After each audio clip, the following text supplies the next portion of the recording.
E is equal to half L I square, तो L is equal to होगा E बटा आई square, E बटा आई square. तो E होगा तेरा एनर्जी ml2 t-2 बटा एम्पियर का स्क्वायर, ये होगा बीमा सेल्फ इंडक्टेंस का। स्क्रीन पॉज करके लिखिए इसको, स्क्रीन पॉज करके लिखिए, आगे देखिए सुनिए अच्छे से, है ना। एक बात बताइए, क्या आपने EMI में या फिर RC सर्किट में, LC सर्किट में एक चीज़ पढ़ा होगा, नहीं AC अगर पढ़ा होगा तुमने, तो AC में तुम्हें याद होगा कि एक तो होता है प्रतिरोध और एक होता है इंडक्टिव रिएक्टेंस, मतलब XL, जिसको अपन ओमेगा L कहते हैं। ओमेगा L का भी इकाई ओम होता है, और एक होता है 1/ओमेगा C। याद है क्या तुम्हें? अरे भाई यहाँ पे लिख देता हूँ, XL बराबर होता है ओमेगा L ओम, XC बराबर होता है 1/ओमेगा C ओम, और रेसिस्टेंस तो R ओम होता ही है। तो इन तीनों का इकाई सेम है, बीमा सेम है, तो इन तीनों को बराबर लिख सकता हूँ। नीट में, IIT में n नंबर ऑफ टाइम, 10 बार अभी तक, मतलब कॉम्पिटिटिव एग्जाम में 20 बार इस पे सवाल पूछा है बीमी एनालिसिस से। क्या सवाल पूछा है?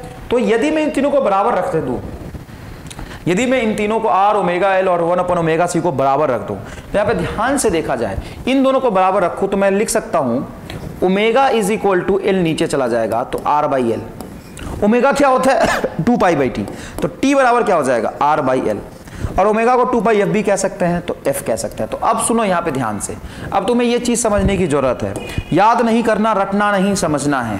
आवृत्ति का बीमा R बाई L होगा, और समय का बीमा, सॉरी ओमेगा को 2π/T लिखेंगे तो T बराबर L बाई R होगा। ध्यान से देख, मुझे आज भी याद नहीं है कि मैं सही लिख रहा हूँ गलत लिख रहा हूँ, मुझे नहीं पता, लेकिन मुझे ये बात पता है कि ये रिलेशन मैंने सही लिखा है, ये रिलेशन बिल्कुल सही लिखा है, क्योंकि तुम्हें यहां से दिख जाएगा कि ये रिलेशन सही है कि गलत है। देख यहाँ पे, यहां से दिख जाएगा ये रिलेशन सही है कि गलत है। ध्यान से देख, XL होता है omega L 1/ओमेगा C R omega, तो R बराबर ओमेगा L बटा इज इक्वल टू 1/ओमेगा C। तो अगर मैं इन दोनों को बराबर लिखूंगा, इन दोनों को बराबर लिखता हूं, तो ओमेगा को लिख सकता हूं मैं R बाई L, और ओमेगा होता है 2π का कोई बीमा नहीं, तो आवृत्ति के बीमा के बराबर होगा। R बाई L हर्ट्ज आएगा और L बाई R सेकेंड आएगा, मतलब समय के बीमा के बराबर होता है। तो कई बार पूछते हैं कि बताइए L बाई R का बीमा क्या होगा, समय के बीमा के बराबर। अगर आपको ये नहीं पता तो क्या आप L का बीमा निकालेंगे, R का बीमा निकालेंगे, जीवन निकल जाएगा बीमा निकालते निकालते तो ये कंसेप्ट से आपको याद रखना है। अब देखो, अगर मैं इसको और इसको बराबर कर दूं, किसको किसको, इस वाले और इसको, तो R ओमेगा ऊपर ले जाऊं, R नीचे आ जाएगा, तो ओमेगा इज इक्वल टू आ जाएगा 1/RC। देख इधर, ओमेगा ऊपर जाएगा 1/RC, तो 1/RC हर्ट्ज हो जाएगा, ये फ्रीक्वेंसी के बराबर आएगा, है ना, और टाइम कितना आ जाएगा RC, तो R इंटू C का बीमा टाइम के बराबर होता है।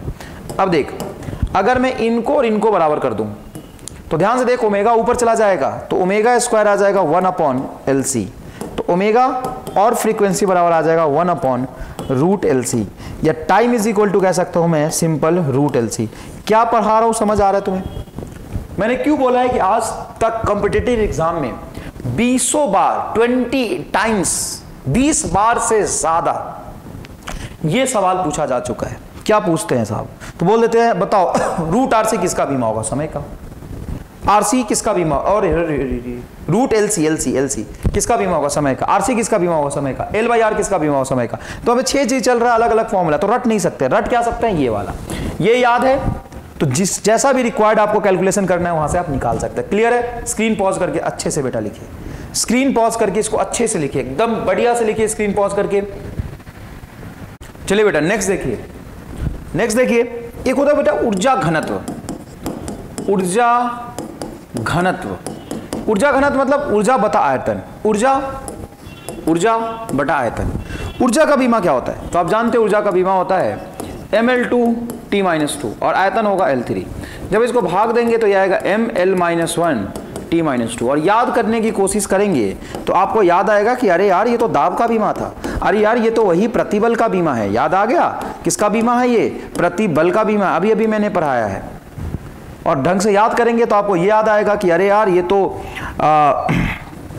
प्रतिबल का बीमा है। अच्छा, ये उसका बीमा हो जाएगा, किसका बीमा होगा, किसका बीमा होगा, याद करो यंग गुणांक का, किसका हो जाएगा, यंग गुणांक का बीमा हो जाएगा। ठीक है ना, तो बहुत सारी चीजों का ये बीमा निकलता चला जाता है। ठीक है, तो ये आप ढंग से याद रखेंगे, ऊर्जा घनत्व। ऊर्जा घनत्व बहुत इंपॉर्टेंट चीज हो गया, ठीक है। अब ऐसे कई सारी चीजें होती है, जैसे द्रव्यमान घनत्व, ऐसा लिखा हो द्रव्यमान घनत्व। तो द्रव्यमान घनत्व का मतलब हो गया द्रव्यमान बटा आयतन। द्रव्यमान हो गया m और आयतन हो गया L3, ऊपर जाएगा तो L-3। अच्छा, क्षेत्रीय आवेश घनत्व। अब सिर्फ घनत्व लिखा होता है तो हमेशा आयतनिक होता है, लेकिन वो क्षेत्रीय आवेश घनत्व लिखा है। क्या लिखा है? क्षेत्रीय आवेश घनत्व। मतलब ये कहना चाह रहा है कि आवेश बटा क्षेत्रफल। आवेश का बीमा क्या होगा? तो याद रखिए, आवेश मूलभूत भौतिक राशि नहीं है। आवेश का बीमा होगा धारा इंटू समय बटा क्षेत्रफल, मतलब L2। ये हो जाएगा इसका बीमा। क्लियर है ना? अच्छा, क्षेत्रीय द्रव्यमान घनत्व मतलब द्रव्यमान बटा क्षेत्रफल। आवेश घनत्व, आवेश घनत्व सिर्फ लिखा हो ना तो आयतनिक होता है हमेशा। ऐसा अगर लिख दे तुमसे कि आवेश घनत्व का बीमा बताओ, आवेश घनत्व, तो हमेशा आप बीमा बताएंगे आवेश बटा क्षेत्रफल। ये होगा ATL⁻3। क्लियर है क्या ये बात? आपको कहानी समझ में आ गया? ये सब चीजें स्क्रीन पॉज करके बहुत अच्छे से लिखिए। स्क्रीन पॉज करके बेटा बहुत अच्छे से लिखिए, ये स्क्रीन पॉज करके बहुत अच्छे से लिखिए। ठीक है भाई। अब नेक्स्ट अपन आते हैं principle of homogeneity.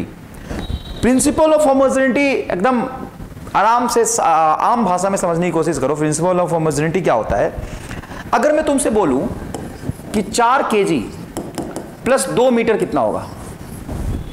4 kg plus 2 metre, बोले सर 4 kg में 2 मीटर जोड़ेंगे तो कैसे डिफाइन होगा? ये तो गलत है। अच्छा, एक बात बताओ फिर, 4 सेकंड में से 1 kg को घटा दो। अरे यार पागल हो गया मास्टर, आज कुछ भी लिखे जा रहा है, ऐसी चीजें थोड़ी ना होता है। अच्छा, अगर मैं तुमसे बोलूं कि 5 मीटर ज्यादा होगा या 2 kg ज्यादा होगा, तो 5 मीटर है और तो 2 ही kg है, क्या 5 मीटर ज्यादा होगा 2 kg से? यार एकदम गलत बात है। तो यही है प्रिंसिपल ऑफ होमोजेनिटी। सर ये कैसे? प्रिंसिपल ऑफ होमोजेनिटी यही है, एकदम यही है, डिट्टो यही है। कैसे सर? तो आपको यहाँ पे क्या समझ आया कि आप kg में मीटर को नहीं जोड़ सकते। kg में क्या जोड़ सकते हैं? kg में सेकंड जोड़ सकते हैं। 4 kg बराबर प्लस 4 सेकंड। 4 kg में से 4 सेकंड घटाएगा तो कितना होगा? नहीं घटेगा। मतलब एक समान भौतिक राशि, एक समान बीमा वाली भौतिक राशि को, सुनिएगा ध्यान से, एक समान बीमा वाली भौतिक राशि को, एक समान बीमा वाले भौतिक राशि को जोड़ा, घटाया या तुलना, तुलना 3 चीज लिखी है मैंने यहां पे, जोड़ा, घटाया और तुलना। सिर्फ यहां पे ये भी जोड़ना जरूरी है, सिर्फ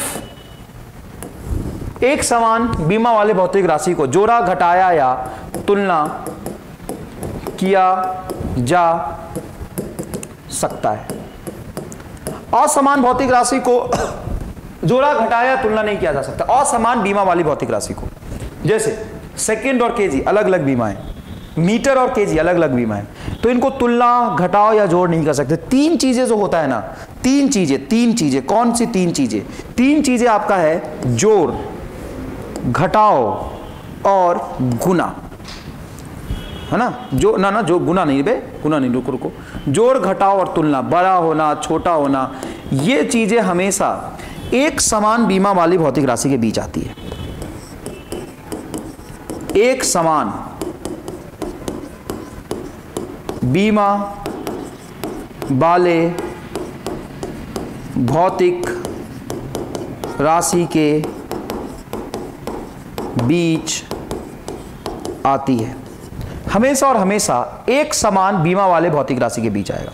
असमान बीमा वाले भौतिक राशि के बीच ये आ ही नहीं सकता। जोड़ का घटाओ, जोड़ का चिन्ह, सॉरी, घटाओ का चिन्ह, बड़े होने का चिन्ह, छोटे होने का चिन्ह, हमेशा और हमेशा एक समान बीमा वाले भौतिक राशि के बीच आता है। ठीक है सर, एक समान बीमा वाले भौतिक राशि के बीच आएगा, समझ आ गया। तो गुना के बारे में क्या ख्याल है तथा भाग के बारे में क्या ख्याल है?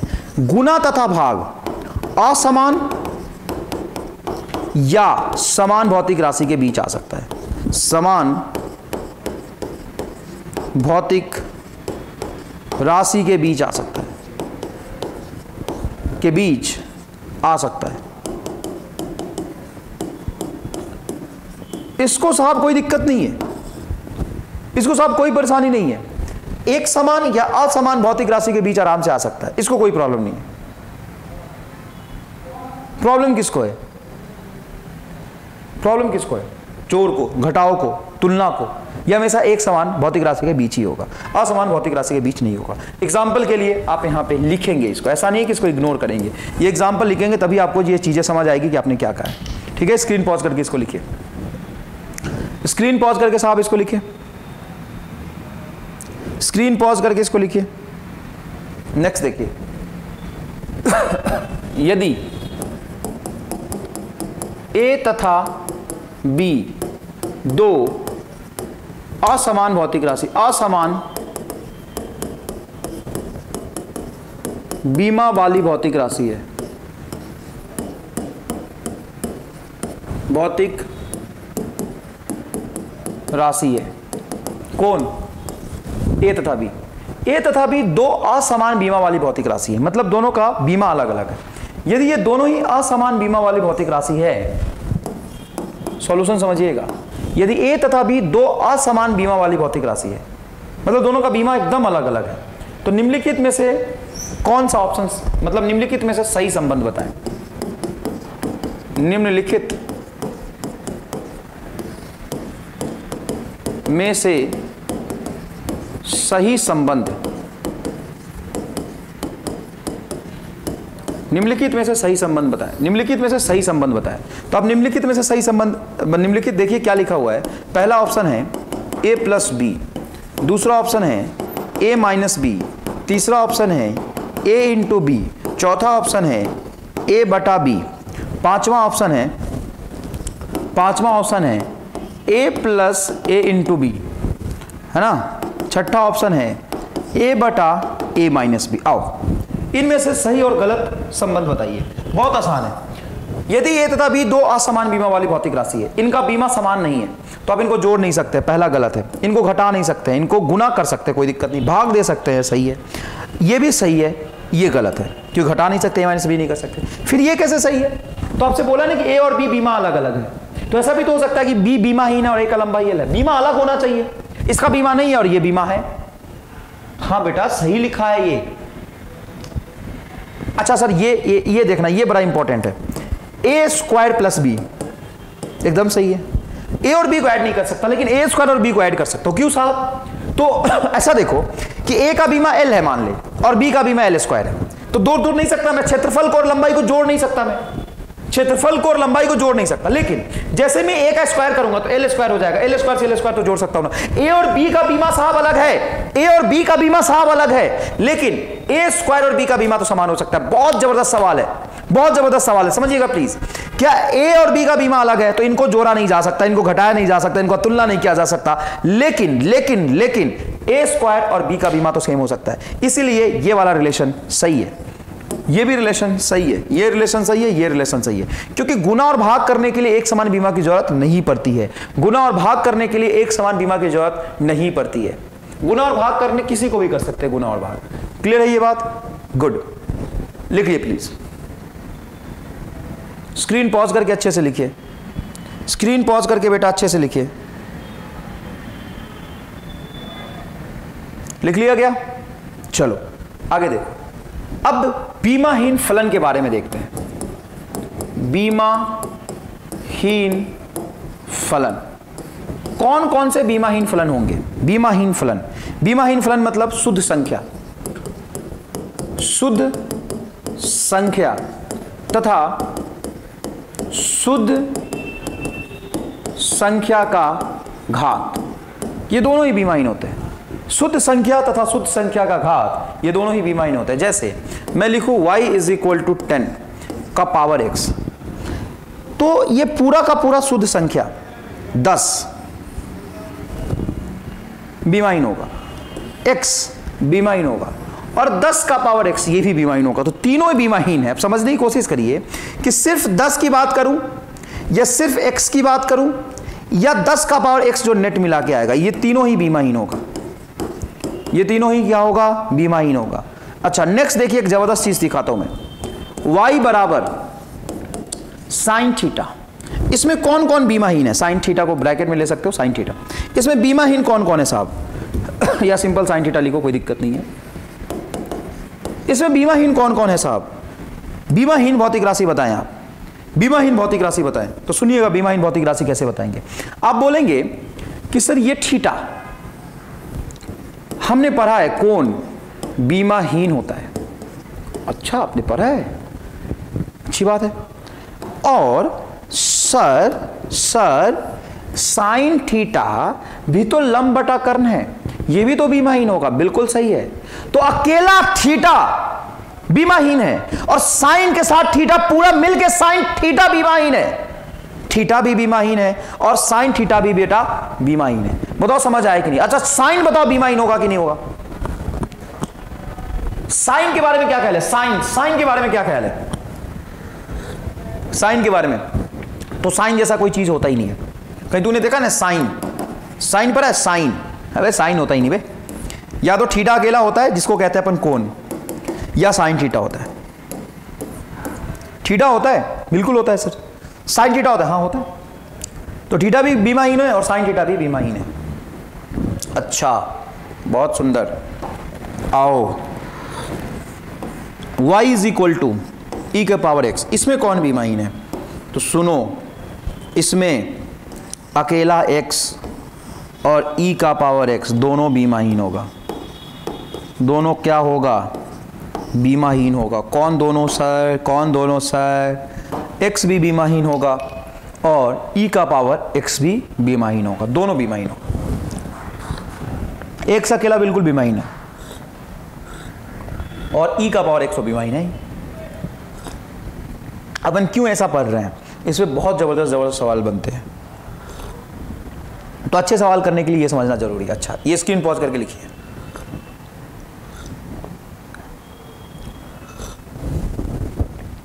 आगे देखिए, y is equal to log x on the base e. इसमें कौन बीमाहीन होगा? वही पुरानी कहानी, x अकेला बीमाहीन होगा और log x पूरा का पूरा बीमाहीन होगा। पूरा का पूरा log x क्या होगा? बीमाहीन होगा। अब अपन इस पे सवाल करेंगे। तो देखिए सवाल कैसा करेंगे। y is equal to e का पावर अल्फा टी।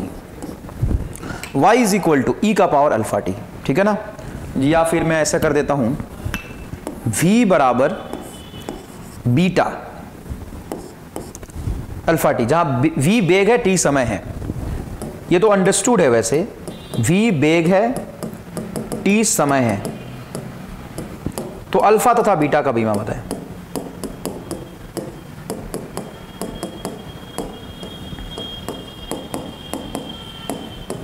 क्या बताना है?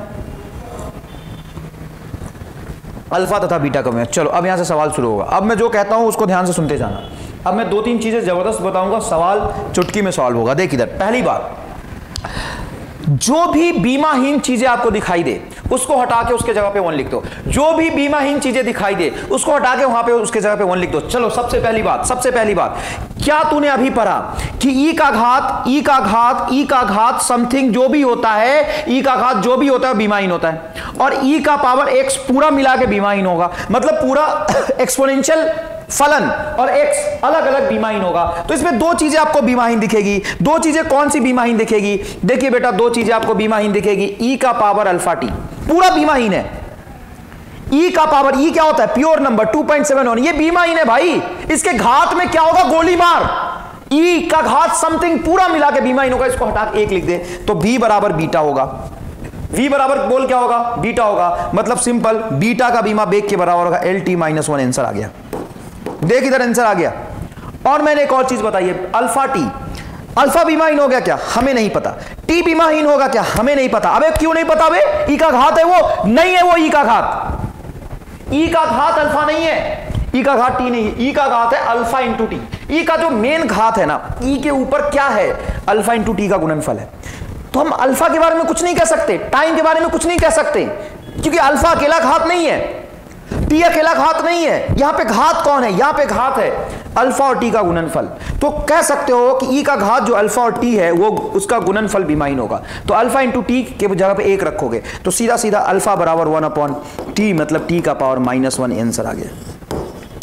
तो एक चीज जबरदस्त सिखाया मैंने कि सूत्र में जब बीमा विश्लेषण करेंगे, बीमे विश्लेषण के सवाल जब आपके सामने आएंगे तो जो भी बीमाहीन चीजें हैं उसको हटा के क्या लिख दोगे, 1 लिख दोगे। जो भी बीमाहीन चीजें उसको हटा के क्या लिख दोगे, 1 लिख दोगे। स्क्रीन पॉज करके लिखो, पहला ही सवाल स्क्रीन पॉज करके लिखो। ठीक है भाई, स्क्रीन पॉज करके लिख लिया।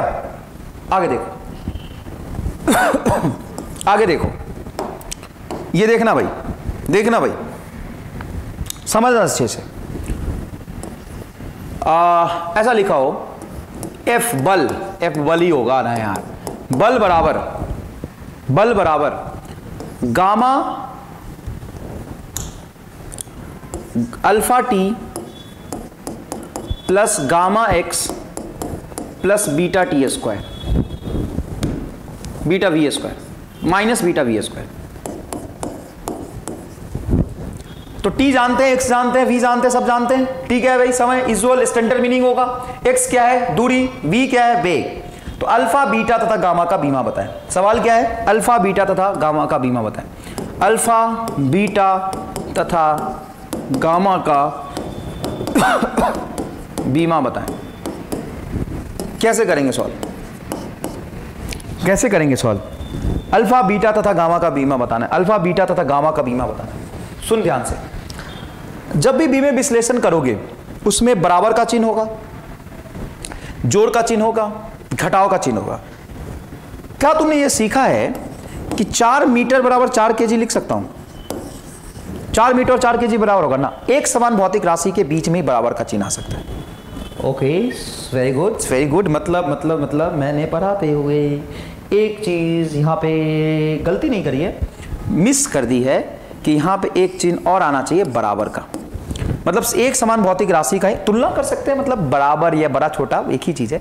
तो बराबर प्लस माइनस छोटा बड़ा का चिन्ह तभी आएगा जब दोनों तरफ एक समान भौतिक राशि वाली बीमा हो। चलो चलो चलो चलो चलो चलो। तो बराबर कब होगा, जब दोनों तरफ एक समान भौतिक राशि का बीमा हो। अच्छा, जोड़ेंगे कब, जब एक समान भौतिक राशि वाला बीमा हो। घटाएंगे कब, जब एक समान भौतिक राशि वाला बीमा हो। तो सुन, बीमे विश्लेषण में जब भी सवाल तुम्हें करना होगा, बीमे विश्लेषण का जब भी सवाल करना होगा, जोड़ घटाओ को मारो गोली, जोड़ घटाओ को मारो गोली और सबको कर दो बराबर। लिख ले, बीमीय विश्लेषण के सवाल में दो चीजों के बीच में जोड़ तभी आएगा या घटाओ तभी आएगा जब दोनों तरफ बीमा समान रहेगा। दो भौतिक राशि के बीच में जोड़ या घटाओ तभी आएगा जब दोनों तरफ बीमा सेम रहेगा। दो भौतिक राशि के बीच में जोड़ तथा घटाओ तभी आएगा जब दोनों तरफ बीमा समान रहेगा। तो जब भी बीमे विश्लेषण करोगे तो दो चीजें मैंने इंपॉर्टेंट बताई है कि जो भी बीमाहीन है उसको 1 लिख दो, जो भी बीमाहीन है उसको 1 लिख दो, और दो बीमाहीन चीज, दो बीमाहीन चीजों को बराबर कर सकते हो। और फॉर्मूले में जहां जहां पे जोड़ घटाव है सबको मारो गोली और सबके जगह बराबर लगा दो। जोड़ घटाव को मारो गोली, सेम बीमा वाले भौतिक राशि को बराबर कर दो, उसके जगह पे बराबर लिख दो। जोड़ घटाव की जगह पे बराबर लिख दो। हाँ, चल चल चल चल चल चल देख देख देख। एफ बराबर अल्फा टी बराबर गामा एक्स बराबर बीटा वी स्क्वायर। ले कहानी, ले लोटा, ले लोटा, ले। अब आप आंसर निकाल ले। कहा चाहिए बे सवाल, तो ये इसके बराबर, ये इसके बराबर, ये इसके बराबर, जो चाहिए निकालते रहा। बता, इसको इसके बराबर रखेगा तो एफ बराबर अल्फा टी, तो अल्फा बराबर एफ बाई टी। ले भाई, बता आंसर क्या होगा। तो फोर्स होता है ml-t-2, ये हो जाएगा ml-t-2, सॉरी t-3 बटा टी है ना, t-3। आगे आंसर बता, मजा आया कि नहीं आया? मजा आया कि नहीं आया? समझ आया तो मजा आया।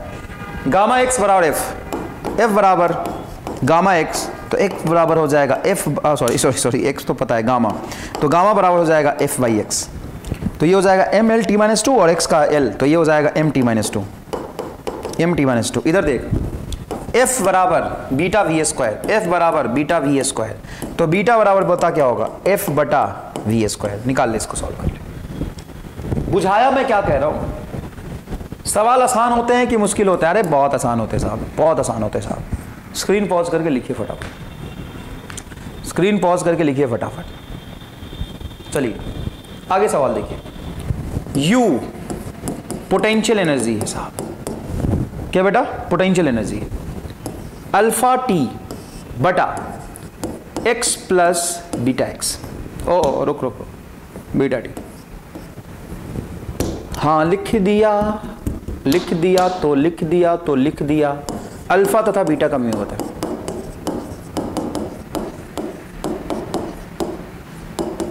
ऐसे सवाल बेटा पूछे जाते हैं जहां पे टी समय है और एक्स जानते हैं क्या है। क्या करोगे सवाल को सॉल्व करने के लिए? क्या करोगे? क्या करोगे? बताओ क्या करोगे? बताओ ना क्या करोगे। तो सबसे पहली चीज जो मैंने बताया कि साहब जो प्लस है ना उसको बराबर लिख लेंगे। तो यहां पे बराबर लिख लो। अब इस पूरे इक्वेशन से मारो गोली, हमें कुछ नहीं करना। मैं देखना यहां पे सॉल्यूशन क्या लिख रहा हूं। तुम्हें लगेगा कि सर ये क्या है, मुझे ना कोई मतलब ही नहीं पूरे समीकरण से। मैं क्या करूंगा पता है? मैं लिखूंगा एक्स बराबर बीटा टी सीधा, तो बीटा बराबर एक्स वाई टी मतलब बेग हो जाएगा। मुझे कोई मतलब नहीं शायद साहब दुनिया से, ये कहां पे आया कोई मतलब नहीं। इसमें प्लस क्यों लिखा? एक्स को प्लस बीटा टी क्यों लिखा?